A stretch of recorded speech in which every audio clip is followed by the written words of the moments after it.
Welcome to the Podiatry Profits Podcast, where you will discover how to get more patients and multiply the profits of your practice with minimally invasive foot surgery, proven marketing systems, and ethical influencing to your patients. And now, your host, board-certified podiatrist, best-selling author, speaker, and founder of TJ Ahn Coaching and Consulting, Dr. TJ Ahn. Hello, everybody. This is Dr. TJ Ahn, and I have a special guest today, Dr. Beth Pearce. I've met her 2014, around that time in New Orleans, through different cadaver lab and different events. And ever since then, I've been basically getting so much help and support from Dr. Pearce when it comes to minimally invasive foot surgery, how I can promote, how I can educate. And from that point, we've been talking about different business projects together. Reason why I brought Dr. Beth Pearce is to discuss from the direct source of board certification in MIS that she has put this program together and putting a lot of effort in it. We have a lot of doctors already being certified. So without further ado, here's a Dr. Beth Pearce, and we're going to record this segment. How are you doing, Beth? I'm just doing great, TJ, and I am so thrilled to be able to be here with you, talk to you, and be part of this program where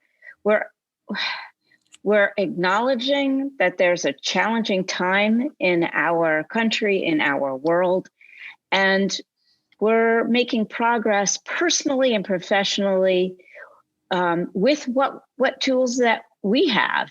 And I'm very pleased the way that you are trailblazing and creating an online network of colleagues, and I'm so proud to be a part of it.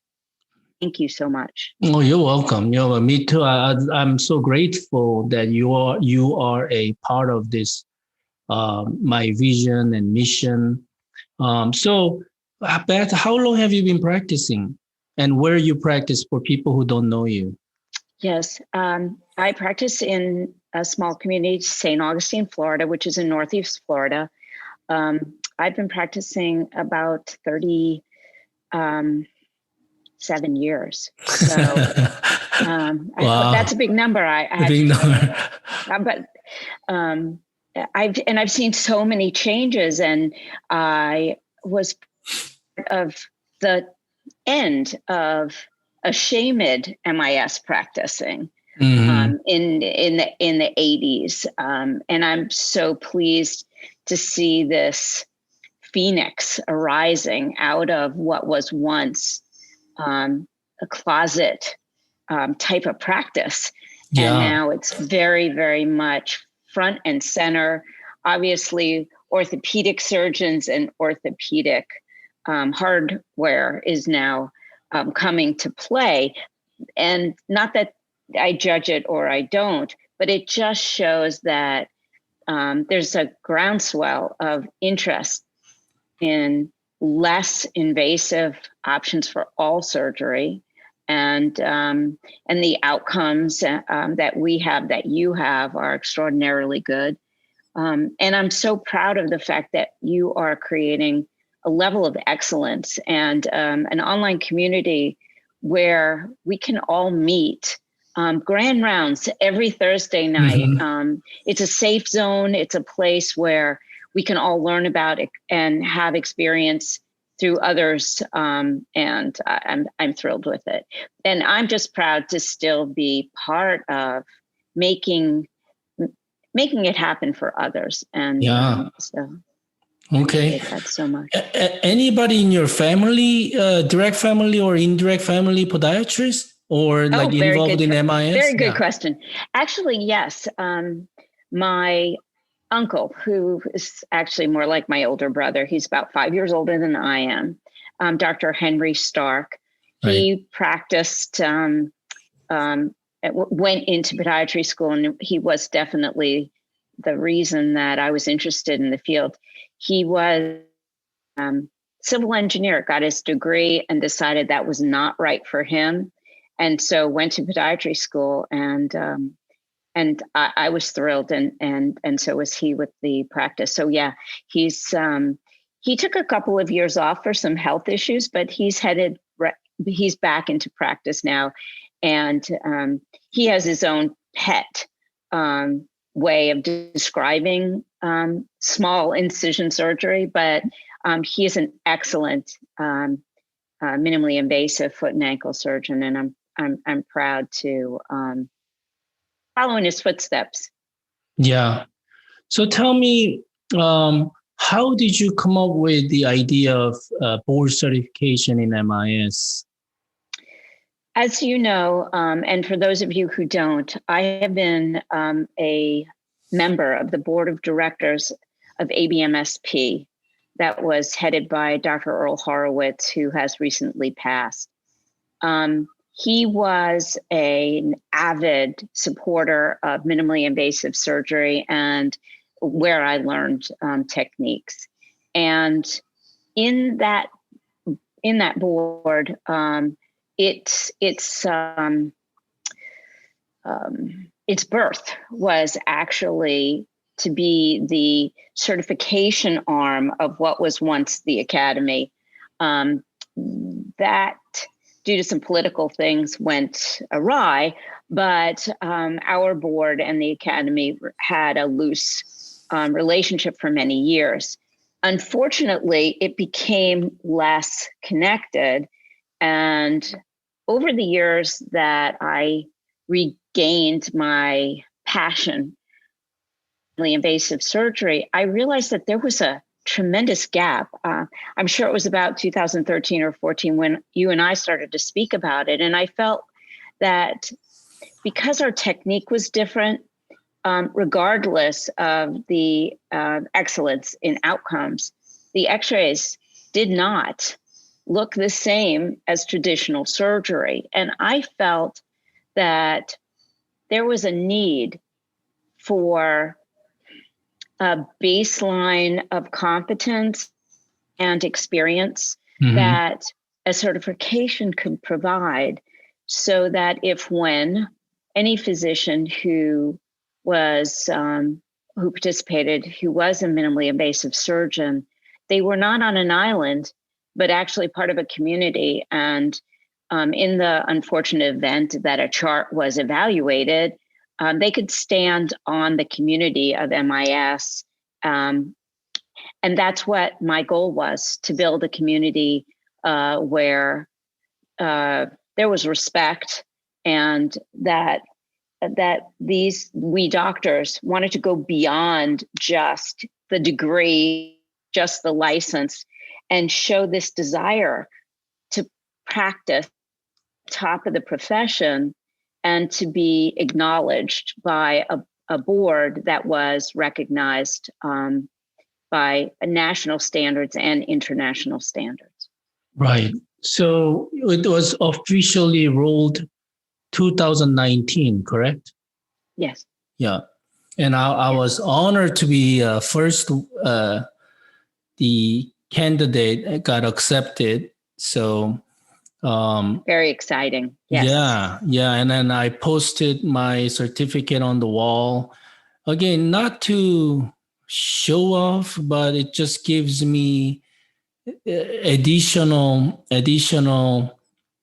competence, a proof of competence that my patients can look at it and then feels at some level of peace of mind for them that I have an official certificate in board certification in minimally invasive foot and ankle surgery specifically. So it's like I don't have to explain patients about my competence level or confidence in this area of expertise.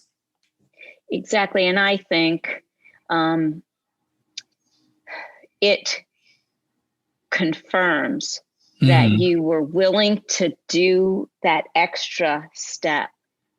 And I think it reflects that's how you function as a practitioner, that when it comes to their medical care, their surgical care, you're the kind of practitioner that will go the extra step. You're not cutting any corners. You're willing to go the distance. Very true. So I know you have prepared a quick PowerPoint presentation, and for the viewers who are watching this as a video, it might be, I think, beneficial to show the presentation at the same time. So if I can have you run through. Screen. Yeah. Let's see. Okay. I'm just going to share my screen if I haven't. Share screen. Here we go. Got it. Okay. All right. And Awesome. again, thank you for this time. Again, I'd like everyone to know that this board certification is through the grace of the efforts of the Academy at that time, very supportive and still is, and the American Board of Multiple Specialties in Podiatry. And thanks to TJ, we're all here today to discuss the pathway to board certification and for everyone to have questions answered. Most people do know about ABMSP, but for those who don't, we have over 30 years of certifications to podiatrists, and there are 6 different categories, actually now 7 as I look. We have primary care, foot and ankle surgery, diabetic foot wounds with also limb preservation, geriatric podiatry, of course, minimally invasive surgery of the foot and ankle, and our newest is sports medicine. Oh. Certification, a lot of people have a question, what is that? And it is the recognition of someone who has demonstrated the knowledge, skills, and abilities in a profession or specialty.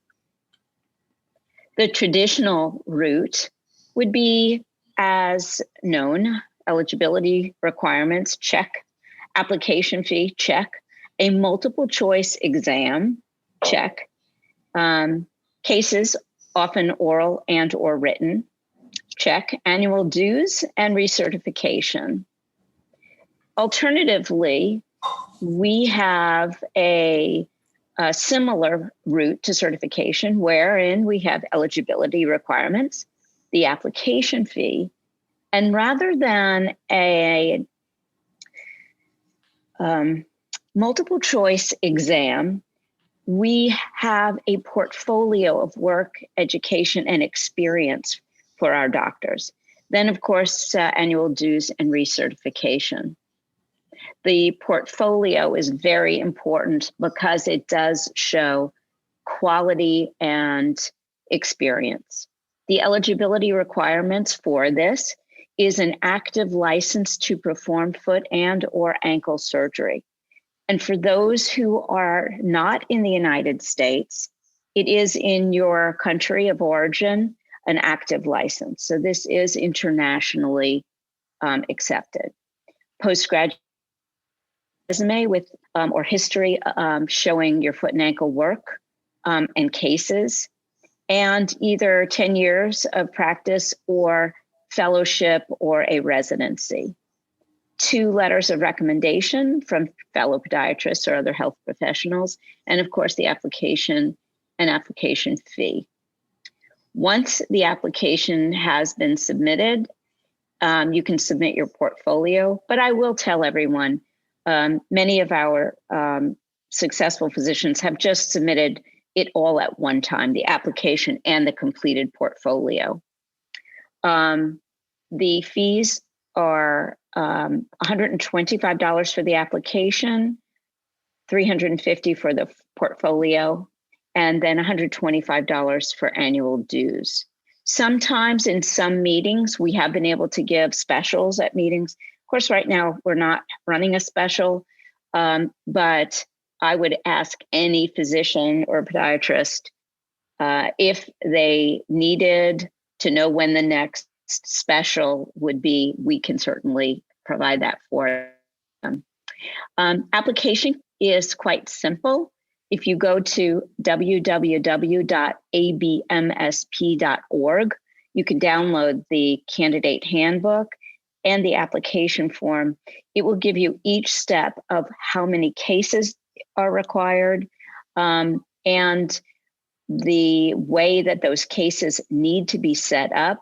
I believe that it's 7 soft tissue and 7 bone, and the cases need to be somewhat varied, so they couldn't be all tenotomies or all bunions, or all hammer toes, or all anything. There needs to be at least some kind of variation to show a depth and a width of experience. We have several case interviewers. If for any reason the information is not adequately addressed, our reviewers will contact the candidates and just make sure that they can get what is required to proceed. And we've had very, very good feedback from those who have had the experience of having their portfolios evaluated. We're here to make sure that we have physicians who understand the value of MIS and competence. And it's a pretty straightforward application. And if anyone has any questions, please, anyone can reach out to me at Dr. Beth Pearce at gmail.com, or you can go through the website of ABMSP and they will connect the questions to me or to the board office. Great. And to those of you out there that are thinking about getting your stuff in, good luck, and I'm sure you will do well. If you have any questions, please feel free to reach out. Thank you for kind of going through this basic overview of MIS board certification. Oh, my pleasure. Let's see. So so people who are watching this as a video, www.abmsp.org, and you can download really nice details of candidate handbook and like what's included in the portfolio, which we have a lot of questions come up usually about portfolio, like how do you get points of this, and the cadaver lab gets counted, etc. You mentioned already, but for people who don't know, I do have a mentorship program that I have initiated about 2.5 years ago. And, we have combined power of online and offline in-person event, because as you know, minimally invasive surgery, it's all about hands-on. You cannot learn by just watching videos. YouTube's dangerous, guys. Don't ever do that, because especially minimally invasive surgery, you need to develop the sensation of hands through many sensations: vibratory sense, auditory, tactile. Auditory I mentioned because you will develop your ear as well by listening to sound of drills, and so you need to be able to not only feel, but you need to be able to listen to it. And those really can only be improved on real patient cases. But the one that is closest to the real one, I believe, is a cadaver lab. And absolutely. Yeah, I have created that environment that, especially during this post-COVID and new global shift, it's hard to gather in a big group setting. So again, what I do the best is I always pivot, adapt to a new environment, and how I can continue to promote what I believe in for our profession. So, we have created that private group environment. This whole year, 2020, I've been doing that, providing almost every month That's right. Yeah, we're limiting to 5 people and, maintaining social distancing, all the safety protocol. On top of that small group ratio, one instructor to 5 doctors, and each attendee will have their own cadaver lab and instrument set. So it's a high-end, almost close to the one-on-one private type that you really learn in short one day. You will get to practice a lot of details and pearls and tips and details of procedures that you want to work on. So a lot of doctors in our group come not only once, they come like every month or every 2 months until they really want to feel confident before they start performing on real patients. And having been there myself, I need to tell everyone that it is undeniably one of the best and most intense ways, in a positive sense, of honing skills. It's very concentrated. The support from the other physicians, there's always a pearl from each and every associate that's there, all of your colleagues. Right. And the camaraderie and the support and having your own cadaver and really being able to be taught in near one-on-one, learning what sound the drill needs to make and what angle your hand needs to be and where your non-dominant hand needs to be. And it's a very transformative experience. And I congratulate you, because seminars and cadaver labs have almost all, well, they certainly were last year, all but stopped. And to be able to create these 5 candidate labs, it's fabulous. Yeah, I think it's only possible because my staff, my team, and all of the other doctors support. And I cannot. One thing I learned being an immigrant from South Korea by myself 30 years ago, one thing that I naturally learned is to survive. At the time, 30 years ago, I was barely turned 20 years of age, and not knowing English as my first language, and the whole from Asian culture and Asian environment to Western standard, which is America, and it was basically complete survival mode. So this whole pandemic and all the things that's happening around the world, even if I've never had that exact same experience, one thing I know I can handle is to not to sit and give in or give up, but just like we have to find the alternative solution and adapt it instead of just not doing anything and complaining about it. So that's how this group private cadaver lab was born. And I am so grateful that my cadaver labs and even my online programs and mentorship program have been recognized by the board, that doctors and participants can count those cadaver labs and the case presentations and even online course counted as part of a portfolio point. Is that right, Beth? It is, and it's due to the level of excellence that was recognized. And if I might just not correct, but restate that you more than survived, I think that was setting the bar way lower. And I would suggest that you change the word to thrive. Thrive, yeah. In that environment, you thrived. And in this environment, survival is, unfortunately, people who cower behind their couch. I would consider that survival, waiting for it to stop. Yeah, and I would change that word to thrive. Yeah, survive and thrive. That survive came from the word from the Darwin's theory.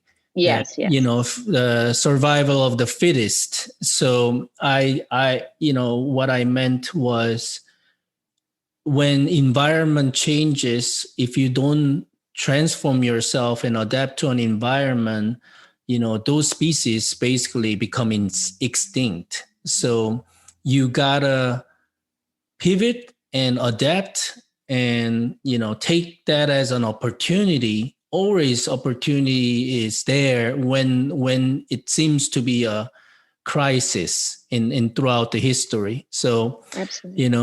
in humanity, not only in the animal world, humanity and our culture and history, when you look at it, all the great things, great companies were rise during the crisis. So I know you're very positive always, and that has been really strong positive influence on me, So yeah, not only surviving it, but you will thrive in these tough times. Yeah, absolutely. Yeah, absolutely. and I really think this MIS board certification is kind of hallmark of your competence level in minimally invasive surgery for yourself, and also for public health, that you can have some sort of standard certification out there. You can post, you can advertise, you can market that you are definitely keeping your skill. Above. Yes. Yeah. A cut above. Yeah. Cut above. Yeah. Mm-hmm. So, we already talked about where you can get the information from abmsp.org. And again, I'll always be supportive of your board certification. And we have pretty much 100% passing rate. That's something that I'm so proud of. 100% of doctors who are in my program and our membership, MIFAS, the MIFAS Elite, and who completed the MIFAS Accelerator Program, 100% of attendees who took the oral exam and practical exam, they passed. Yes, so, that's right. Yeah, I am so proud of that. And if any of you guys want to take action and results and outcome, and put yourself in certified in board certification, and want to learn deeper level of minimally invasive surgery and implement, just don't hesitate to contact me. I'm going to put a lot of links below this video or below the podcast, that you'll see several helpful resource links that you can click and learn more. That everything, always something, that kind of stuff is in details. So I'm not going to go into detail in this interview, but you can certainly discover and learn more about board certification and how we can help you.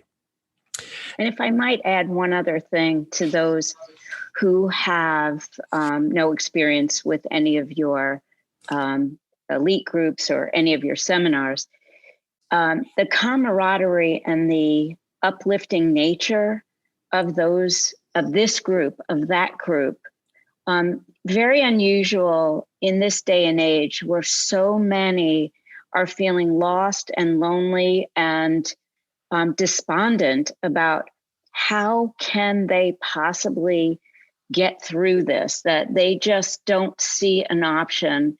I would suggest that they reach out and at least listen to a meeting or read some literature or consider attending an online conference or going to any of TJ's seminars, because you don't find that very often anywhere, not only in podiatry, but in medicine. I think most are feeling quite frightened financially. And this is an oasis. And I just recommend people find this for themselves. There's hope. Hope springs here. There we go. Thank you. Thank you. Yeah, so I really enjoyed this interview segment with you, and again, I hope everybody who's listening to it or watching this video gets some inspiration, and I hope we motivated you to take your skill set and your practice to the next level. And I know we will thrive in these tough times. And I want you to be a part of it. Everyone, best of luck. There's a future there, and a bright one.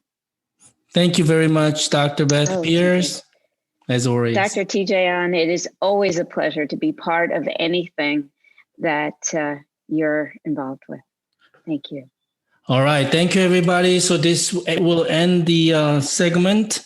And again, don't forget to subscribe my channel if you want to get notification for next one, latest episode of helpful information in podiatry, marketing, practice management. Don't forget to subscribe and give me some thumbs up, and also leave me a comment, question, concerns. That's how I continue to get motivated myself and improve the quality of things that I provide and I'd love to provide. All right. Thank you, everybody, and have a great day. Thank you. Thank you. Thank you. Bye-bye. You've been listening to the Podiatry Profits Podcast with Dr. TJ Ahn. To find out more about Dr. TJ Ahn or discover how you can grow your podiatry practice, visit drtjahn.com, or you can also get a free copy of Dr. Ahn's best-selling book, Opt Out: How to Take Back Financial Control of Your Private Clinical Practice Without the Hassle of Insurance Companies. Just go to optoutbook.com.